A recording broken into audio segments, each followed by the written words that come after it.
Hello my friends! Since Season 20 is now already almost over and Season 21 is starting soon, I wanted to talk with you about the best heroes you can use to rank up quickly in the new season. If I'm not mentioning a hero you think is very good to push the ranks, write him down into the comments.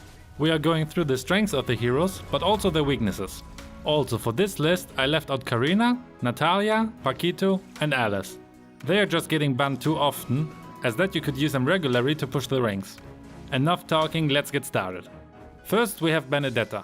The first thing that is awesome about her is that you can use her either in the side lane or as a jungler, which is always nice for your main hero, since it means you can play much more often. She has a super fast rotation due to her endless blink skill, can reach the backline easily with her ult and take them down, and is super strong in any 1v1, especially because of her second skill, where she basically have a free purify.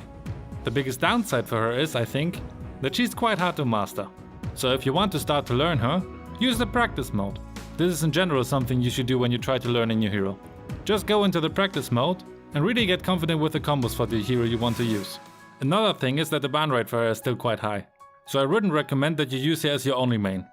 Next we have one of my favorite heroes, Jawhead. As long as he's not getting banned, you can use him in pretty much every game, because you can use him on the side lanes, in the jungle and also as a tank. He's also perfect to target the carry of the enemy's team. Also his early game is super strong, so you can dominate the enemy early on. You can also use him very well to ambush any enemies, and he's super strong in any 1v1. The biggest downside for him is that his damage is really falling off the cliff in the late game. Especially because the teams tend to stick together, in the late game he's having a hard time to deal his damage. Especially in the enemy's base, he has really a hard time. So try to finish the game as soon as possible, before your enemies get the chance to make a comeback. Next on our list we have a hero who's really underrated in my opinion. Badang.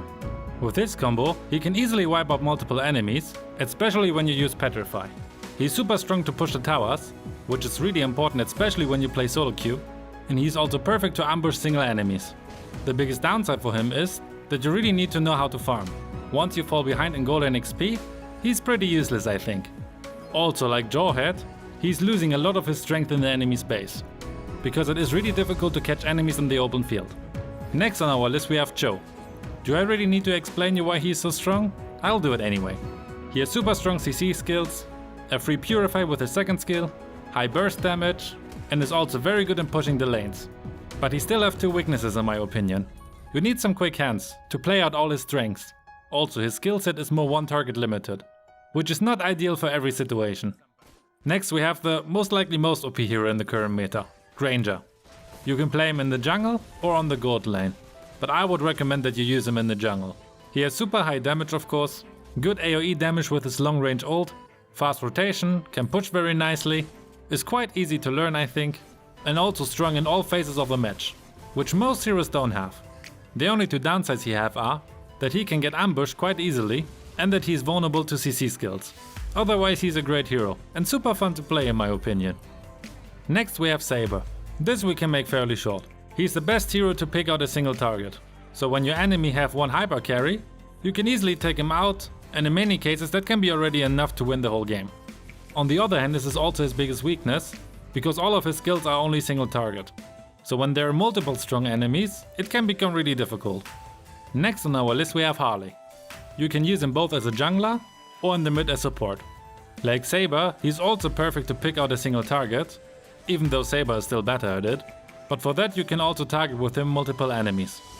Also once you level up his first skill to have 5 rounds of cards, his damage is just getting insane in that time. The two biggest problems I have with him are that his push is not really strong and that if you're getting stunned, you're very squishy and can easily end up dead. But other than this, he's super fun to play, so give him a try. Now that we are halfway through, I would like to ask you to give the video a like, if you enjoyed it so far of course.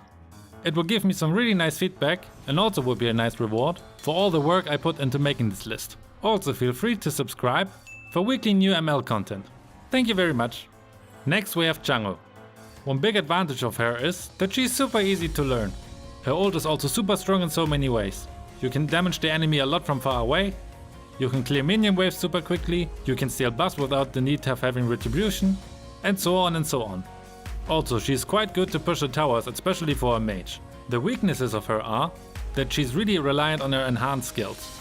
Once you get poke and lose your enhanced skills, you're becoming really weak. so you have to wait until you can use your second skill again. Also, it's quite easy to ambush her, and her ban rate is also pretty high. So again, I wouldn't recommend that you use her as your only main.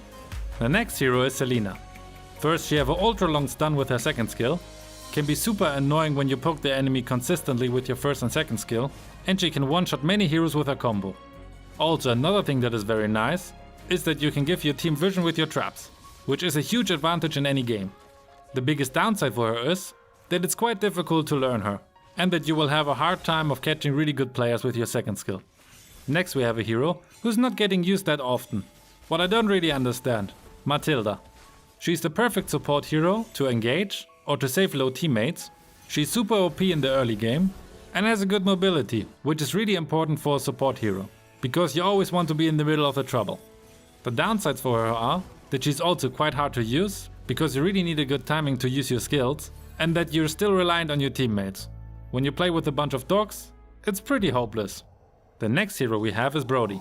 Of course, his damage is super high, especially when you melt down the enemies with your ult after you put some marks on them.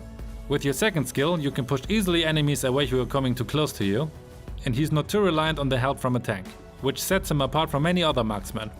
The two downsides from him are that at the beginning he's really weird to play, because he's so different to any other marksman heroes. Also, he has no escape skill, so you really need to know when to engage and when not, so you're not getting caught up too easily. The next hero is Hanabi. I know many players don't like Hanabi, but I think in the current meta, she's one of the strongest MM you can pick. Once you reach the late game, she can easily delete the whole enemy team. She's also super strong to push the towers, and has a good lifesteal to sustain in ganks. The downsides for her are that she's reliant on help from a tank in the early game, and that once you fall behind in gold and XP, it can get really difficult with her. Also, since she has no escape skill, she's an easy target for any assassin. The second last hero I want to talk about is Mia. Like Hanabi, she's a late game monster, and can push the towers very well. Unlike Hanabi, she can escape easily with her ult, and also can use it very well to ambush any enemy. Otherwise, the downsides are the same as Hanabi. She needs help in the early game, and when you fall behind, it gets tricky. And even though she have an escape skill, when she's getting one-shotted, it's pretty useless. Now to the last hero, and also one of my personal favorites, 1-1.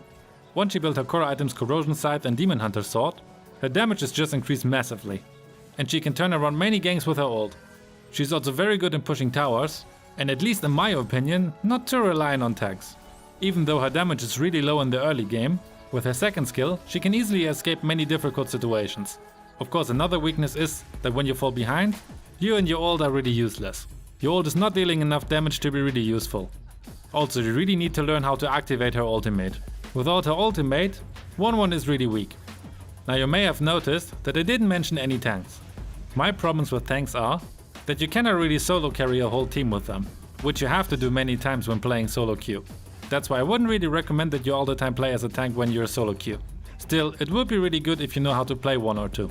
So if you're forced to pick a tank, you know at least what you're doing.